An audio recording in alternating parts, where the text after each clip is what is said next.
All right, we're now going to be joined by our race winner, driver of the number 18 Cessna Toyota, Kyle Busch, with his race-winning crew chief, Rudy Fugle.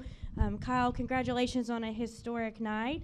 We will take questions for Kyle and Rudy. If you have one, please raise your hand, state your name and affiliation, and we'll start with Jacob.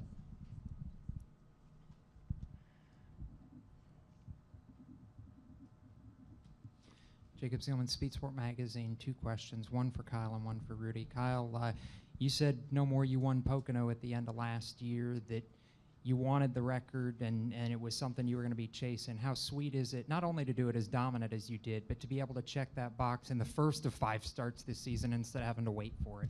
Yeah, it was certainly a big deal for me, a big deal for our team. Rudy and these guys, they prepare some awesome trucks, as do Hillman and Marcus. So certainly it's a lot of fun to be able to come out here and race with my own team and to have Cessna as well as Toyota and TRD support, everybody that gets us to the track, and to be able to go chase after records. That's not what we're here to do. We're just here to go out there and compete and win and do what we can, and obviously everything that's tallied up over the years is getting us to this point. So we just continue to strive to do our best, and today it was really, really good. Truck was awesome. It was flying out there, so felt really good and nice to be able to get it in the first start and to hopefully be able to go 5 for 5 this year. That's what your ultimate goal is, but we'll see what all we can get done. Rudy, you've worked with not just Kyle, but with this organization for a while, but what does it mean for you to be a part of a moment like this and to help deliver Kyle his place atop the record book?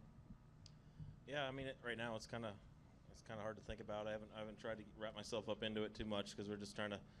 I've only worked with Kyle 1 year really as crew chief for him, so it was a successful year, but it was a long time ago. So, and just trying to figure out how to translate how to be successful with him compared to having brand new rookie kids usually like I've had the last few years. So everything's different, and just tried to make sure we were prepared. But either way, it's really cool to be a part of it and be a part of so many wins at KBM and to be able to lead such a good group of people at KBM and everybody from TRD and stuff. All right, we're going to go to Peter and then up front to Michael. Peter, go ahead. Peter Stroud at TSJ Sports. Kyle, there are 3 tracks in the Truck Series you have not won on: Canada, Gateway, and Eldora. Will you attempt any of them? I've never won at them because I've never started at them. So it's hard to do that if you don't go. I don't anticipate going at the current moment. It's just the schedule doesn't work. I think Canada's a playoff race, right? So I'm not allowed. Eldora's a dirt race. I'm not interested in that. And Gateway, I think I'm busy somewhere else. So it just doesn't work for me. All right, Michael. Mike Massey with FrontStretch.com. I'll start with you, Rudy. Obviously, while Kyle's become one of the greatest Truck Series drivers of all time, in addition to Cup Series as well, you've become one of the greatest Truck Series crew chiefs. Probably should have won 3 straight championships. Have there been, I know you got your boss sitting right next to you, but have there been offers to go up to the Cup Series, Xfinity Series, anything like that? I like doing this. I really do. It's, I mean, everybody's goal as a little kid, or most people's goal is to climb all the way to the ladder. But once you get in this sport, you realize the success, and no matter who's driving and what level it is, it's still hard. It's still fulfilling to win. I still get the butterflies if we're going to go back racing and we're going to win this race or not, and what's going to go wrong. So I enjoy it. I enjoy this, and it's fun to do. I think it's the best racing, all weekend long. I probably get in trouble saying that, but it's pretty damn good racing. So it's fun to do. Short answer is yes, he's had offers. Long answer is he likes me too much, he won't leave. And then Kyle, I talked to Todd Gilliland, and he said that you guys have the same equipment, and he was just amazed how much faster you just flew by him. Is there anything you're gonna talk to him about? Try to teach him and Harrison about what you're doing tonight? Yeah, I mean, absolutely. We debrief and go over film and look at things all the time. And I don't know how many times last year we were in meetings and I was just yelling at him about, let's go. Our shit is not that slow. You got to get up on top of the wheel and make it happen. And obviously we could kind of prove that here tonight. I mean, Harrison did a great job for one of his first starts at a mile and a half, especially at Atlanta. I mean, this place is not easy at all. And he ran a solid race. I mean, he was right there all day long, and a couple restarts got him messed up, I know, and he wasn't able to quite get the finish that he deserved there. But ultimately was happy to see Harrison run as good as he did, and Todd, we certainly got to work with him and continue to bring him up and get him filled in on what it takes to be fast at these places, because you know, his career's on the line. You know, you don't get very many chances at this, and I'm sure that we'll hopefully be able to get him going better. And he should have won 2 races last year, no question about it. But obviously it just didn't happen. But he's got to show up this year and make it happen. All right, Jeff, can you get a microphone, please? Jeff Gluck from jeffgluck.com. Kyle, obviously, you know, like we saw that one restart where you went from like 7th to 1st, basically in a lap.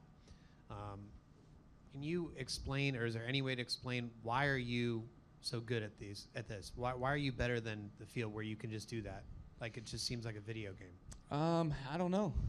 I really don't. I know last year Moffitt was really good. Him and we battled at Vegas the whole race, and he was really good there. He was a guy that I had to race with to try to beat for the win.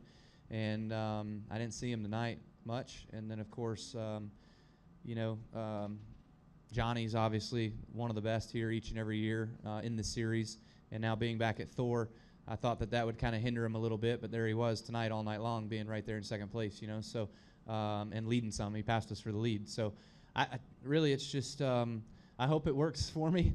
On the Cup side as well too, because those Cup cars drive a lot like these trucks, and you know, we'll see how that happens and what we can do to make myself you know, perform on Sundays. What, like, is it that you are, like, is it just talent? Is it experience? Is it like, what do you have over everybody else out there? You know what I mean? What do I have over everybody else out there? I don't know. Certainly, I feel like I got one of the best crew chiefs in the business with my team. The 51 truck this year. I worked with Hillman last year. We were fast, but we almost got beat. Well, we did get beat at Kansas by him and Noah, you know. So obviously there's something to be said with that. But it's some experience, you know, of the drivers that are out there. And, you know, when you have Kyle Larson in the field, I've raced with him in trucks before. I've raced with Tony Stewart in trucks before when I was a kid back in 2005. And I was able to beat those guys as well too. So I really don't know where to pinpoint it.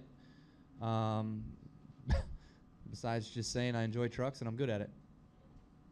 All right, any questions upstairs in the press box? All right, we'll come back downstairs and we'll take one question from Dustin, and then we'll end with Jacob. Go ahead, Dustin. Dustin Long, NBC Sports. A couple questions. Kyle, the inside lane is always so dominant here, and certainly was again tonight, and we've seen it in the Cup race in the past. What is it that makes that lane more dominant than the outside, and how does that change with the new rules package? Do you think anything changes with tomorrow, or it's just the same? You've got to be fortunate enough to restart on the bottom. Yeah, it's tough, man. I don't know why it is. There's kind of a different color tone to the asphalt. I don't know if it has to do with the asphalt mix or whatever when they pave this place, that now you can definitely tell a difference between the inside lane and that outside lane. Also, there's, you know, the inside guy has a straighter launch than the guy on the outside. He's always kind of turning. So that's something to be said for it. But overall, it's just some places are that way, you know. This is the worst for the launch. You know, the application of throttle to not spin the rear tires is so crucial here, and it's so easy to do when you're in that outside lane. Yeah, you did it last year. What's that? You did it last year in this race. I sucked on outside restarts. I chose an outside restart tonight for a teammate restart to make sure Harrison stayed up and he didn't drop back like he did on the final one, right? So, but when it comes down to the end of the race, time to go, you know, we got to win. So there wasn't no team orders there. And I also want to ask you is, you know, for somebody who got started in the series so early and, you know, got taken out of the car at the truck at California because of your age to come and win and be the all-time leader. I know you're a student of the sport and understand the numbers, but what does this mean to, you know, reach this level? I mean, I know there's more races, there's more things to do. Is this just a stepping stone? Can you enjoy it, or is there a certain significance, or it's time to move on to the next race? I mean, it's cool. It's it's a great accomplishment. But man, my aspirations aren't to go out there and set records. My aspirations are to go out there and win every single race. I've started 1,000 races and I've only won 190 something of them. You know what I mean? So there's been way more disappointments than there's been thrills of victory. You know, so this one's certainly good. It's big. It'll be way bigger years down the road. Once I'm all said and done, and maybe the record will hold. Who knows? But overall, the focus now is just what you said. I mean, it's tomorrow. You know, I got to go back tonight and spend some time with Brexton, play with him for a little bit, and put him to bed, and then get back into the computer and start figuring out what the hell I'm going to do for tomorrow to make sure I'm not an idiot again. Yep. All right, Jacob, with our final question. Jacob Seelman, Speed Sport. 2 parts here, Kyle. I know you were talking about the significance earlier. When you started your truck career, you were racing against Ron Hornaday in his prime when he was doing to the series what you're doing now. When you reflect on getting the record tonight, I mean, is it significant to you to have had a chance to race against some of the other guys who are considered the greats in this series? Oh, no question. As much as Hornaday and I probably didn't like each other and couldn't stand each other back in the day, it was a thrill to race against him and to compete against him and to beat him, to lose to him. And the other names that are out, Jack Sprague, for instance, Mike Skinner, Todd Bodine, all the greats that I ran against. I mean, I ran some races against Larson, like I said, Stewart, like I said. You know, Crafton's been here forever. He's won a ton of races. Johnny Sauter right now. So the list goes on of all the guys that I've been able to race against in the truck series, and it's been fun to do.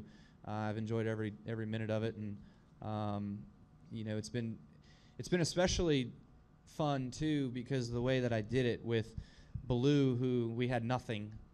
You know what I mean? I mean, there was times where we had 4 trucks, and that's all we had, and then we had a 2-truck team, and we ran Billy Broke too many times over again, but he kept digging and kept pulling through and figuring out how to get us to the next race. And it was amazing the success that we had with that group at that shop, and then to form my own team and to be a part of that with Ren and Eric Phillips. Now Rudy has kind of taken the lead role on that, and having Marcus and Hillman. I competed against Hillman. I hated Hillman years ago, and now I have him at my place and understand why he was as good as he was back then. You know, so it's been a fun time to reminisce and think about all the great people that I've raced against, competed against, and have lost to and have beat. And you mentioned that you mentioned in the past in the Xfinity series that you might back down or step away from that once you get to 100. But with you having your own team in the truck series, even going down the road, does that make it more important for you to keep coming back and keep racing here and keep learning for the team? Yeah, it's definitely a baseline. You know, I think where we unloaded in practice on Friday, I mean, we were out to lunch. I don't know how they ran as good as they ran last year, coming back with somewhat of the same setup, because we wholesaled everything. We changed about everything we could change on that thing and got it hauling the mail, you know. So I feel like sometimes drivers will do different things to kind of lead the teams down different paths, and it'll kind of confuse them at what really makes them successful, where I feel like I have a way better sense and knowledge in how to drive these things and how to race these things and what you need in traffic and whatever to manipulate the setup to be different and to be faster. And I think we kind of showed that tonight. Like Todd was saying, you know, I'm in the same stuff. Why does he go so fast? Well, you got to figure it out. We have 60 people at KBM that rely on us and him to make fast race trucks, so that we have 3 teams and that win. You know, if he doesn't help us get better and make the trucks better, and we don't win, then there's 60 people without jobs. And even though he's only running 5 races a year, he's helping do that. You know, and that's keeping those people employed and their families fed, and that's super important. Yeah, and the other thing to that is just, you know, I'm limited in my starts, and I'm not allowed to go to tests. I'm not allowed to drive trucks at tests or anything like that. So, like, we have to rely on the other drivers to go to these tests and work on our trucks and make them better and everything else. But, you know, it's just the rules keep clamping down on us harder and harder because of this one individual, and we do what we can do. All right. Well, Kyle, Chris, you want one? One more. What do you got? Oh, go ahead.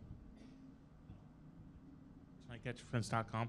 Kyle, I mean, I guess when you're talking about Todd and Rudy talking about how you guys got to go fast and win races in order to keep the doors open, but as it come for like Todd, are they going too fast and not learning enough, or like they're trying too hard and maybe they need to go sometimes slower is faster, or because they feel like so much pressure on the line or whatnot? Yeah, absolutely. No, we've had that discussion as well too. There were times last year when Todd wrecked about every week, and we were like, dude, you got to just slow down. You've got to figure out how to finish. To finish first you must finish, right? So obviously, there was that discussion that happened, and then he went on to almost win the road course and then almost win Texas, and he struggled at Phoenix for some reason and struggled at Homestead. So obviously we continue to work on not only Todd but Harrison, anybody that's behind the wheel. Christian Eckes, Chandler Smith, who's going to get a chance later this year, Rafael Assard, all these guys, they want to make it, and if they want to be a star in this sport, they better perform in the KBM stuff, because if you don't, sorry, man, there's not much left for you. Yeah. All right. On that note, we'll wrap up. Congratulations, Kyle. Congratulations, Rudy.